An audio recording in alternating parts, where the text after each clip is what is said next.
MCX daily research पर आपका स्वागत है फ्रेंड। ये वीडियो रहेगी क्रूड ऑयल और नेचुरल गैस के लिए। क्रूड ऑयल के बारे में हमने बोला था कि अपसाइड का ट्रेंड कंटिन्यू रह सकता है। ये सपोर्ट रहेगी।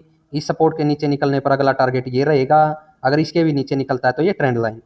तो सेल साइड का सिनेरियो बना फ्रेंड, क्योंकि मैंने बोला था जो ये आई लगा हुआ है इधर देखिएगा, अगर ये ब्रेक नहीं होगा और नीचे लेवल ब्रेक होगा तो यहाँ से सेलिंग बनेगी। ठीक है, उसमें ये थी सपोर्ट। अगर ये भी ब्रेक होगी तो 29 59 30 की तरफ, अगर ये भी ब्रेक हुई तो आपको कहीं ना कहीं इस ट्रेंड लाइन की तरफ टारगेट देखने को मिलना था क्रूड का, वो मिल चुका। क्या वापस से अपसाइड की रैली आने वाली है या फिर इसके नीचे प्राइस निकलने वाला है? देखिए, इस रेंज के नीचे अगर प्राइस दोबारा निकलता है ना कहीं ट्रेंड लाइन के नीचे निकलता है तो वापस से 5000 का लेवल आपको देखने को मिल सकता है, ऐसा मेरा मानना है फ्रेंड क्रूड के अंदर। और ये भी बता दूं कि ये एक मजबूत सपोर्ट है ट्रेंड लाइन की। क्यों है मजबूत सपोर्ट? देखिए, तीसरी बार में ट्रेंड लाइन के ऊपर अगर हम ध्यान दें तो रिवर्सल के ज़्यादा चांस रहते हैं। ज़्यादा चांस बोल रहा हूँ मैं फ्रेंड। ठीक है, तो एक बार ये पॉइंट था हमारा, दूसरा पॉइंट इस ट्रेंड लाइन का ये बना था। ठीक है, अब यहाँ से एक बिल्कुल आई लगा बना हुआ है, उसके बाद सीधा प्राइस इसकी तरफ गिरता है, इधर रुकता है। अगर इन कैंडल के ऊपर प्राइस निकलता है तो यहाँ से एक तेजी ही मिलने की संभावना है, वापिस से 5950 की तरफ। 5950 की तरफ की तेजी मिलने की संभावना है। अगर 5950 के ऊपर होल्ड होता है प्राइस तो कहीं ना कहीं फिर आपको वापिस से 6400 या फिर इन कैंडल के ऊपर भी प्राइस जाता हुआ दिखाई दे सकता है। ठीक है, अदरवाइज मार्केट रिवर्स ले चुकी है। ऐसा क्यों बोल रहा हूँ फ्रेंड? मैंने बोला था ऊपर एक ट्रेंड लाइन है जो मैंने पीछे से आपको ड्रॉ करके दी थी, लेकिन आप कहोगे कि ट्रेंड लाइन तक तो प्राइस गया ही नहीं, जो कि 66-70 के करीब था। बीच में ऐसा क्या आ गया जिससे प्राइस नीचे गिर गया? तो वो चीज़ आपको बता देता हूँ। ये क्या आ गया जिसके कारण ये पहले ही प्राइस रिवर्स हो गया, उसको ध्यान से देखना फ्रेंड। उसके लिए मैं आपको लेकर के चलूंगा ये वीकली कैंडल पर। अभी आवरली कैंडल थी, अगर इनको मैं रिफ्रेश कर देता हूँ वीकली कैंडल को, देखिएगा ये ट्रेंड लाइन बनती थी जो मैंने आवरली टाइम फ्रेम पर ड्रॉ करके रखी हुई है।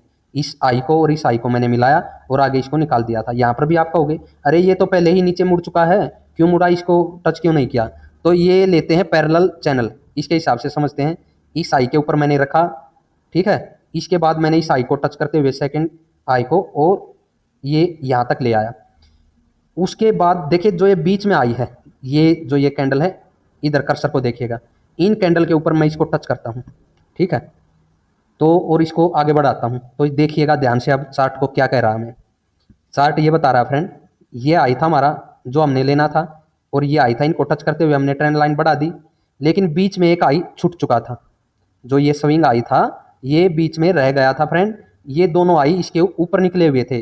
कोई भी टेक्निकल एनालिसिस आप करो उसमें ये ध्यान रखना है, अगर बीच में आई छूट जाता है उसके अंदर आपको इस तरह का जो पैरेलल चैनल है वो लेना है और कहीं ना कहीं इस रेंज को मार्क करना है फिर जो बीच में आई है, क्योंकि अगला आई देखिएगा इस रेंज को ही टच कर नीचे प्राइस गिरा है।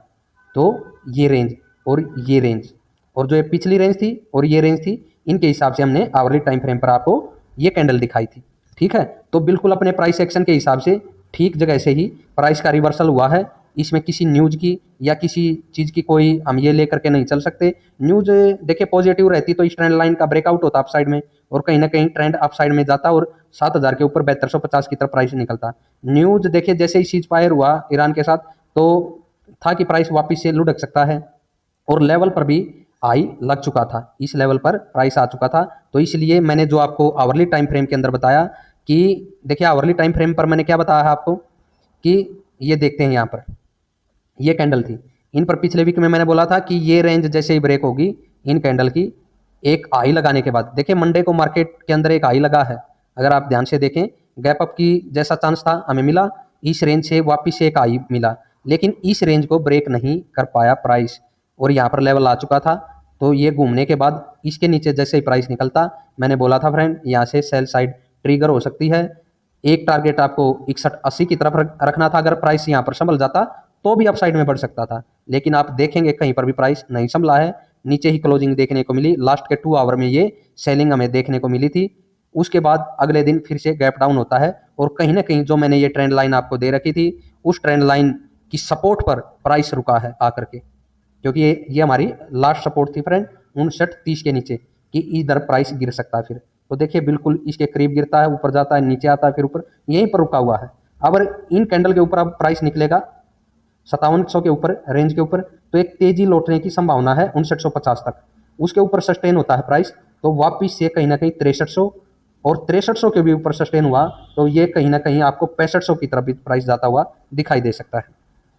ठीक है फ्रेंड, तो कंटिन्यू अप ट्रेंड यहाँ से दोबारा बन सकता है। न्यूज़ को भी ध्यान में रखना है कि युद्ध फिर से होता है या सीज फायर रहता है, उस चीज़ का भी हम लेकर के चल सकते हैं। अगर ट्रेंड लाइन का नीचे की साइड में ब्रेकआउट हो तो प्राइस को मैंने बताया फ्रेंड ये 5000 की रेंज में वापस गिर सकता है, जिसमें 5250 पहला टारगेट रह सकता है।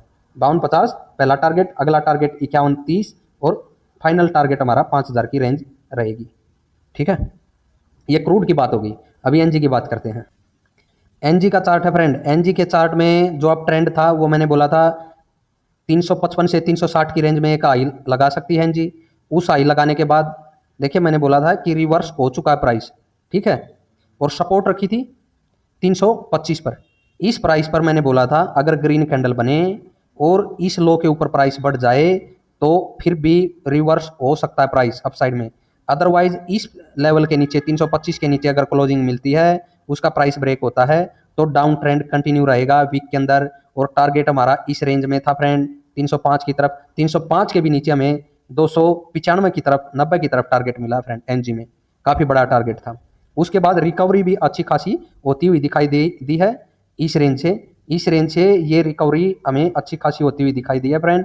और ये जो पैटर्न अभी बना हुआ है इसका अगला टारगेट रह सकता है 330 के ऊपर। 330 के ऊपर बोल रहा हूँ फ्रेंड मैं, अगला टारगेट रह सकता है।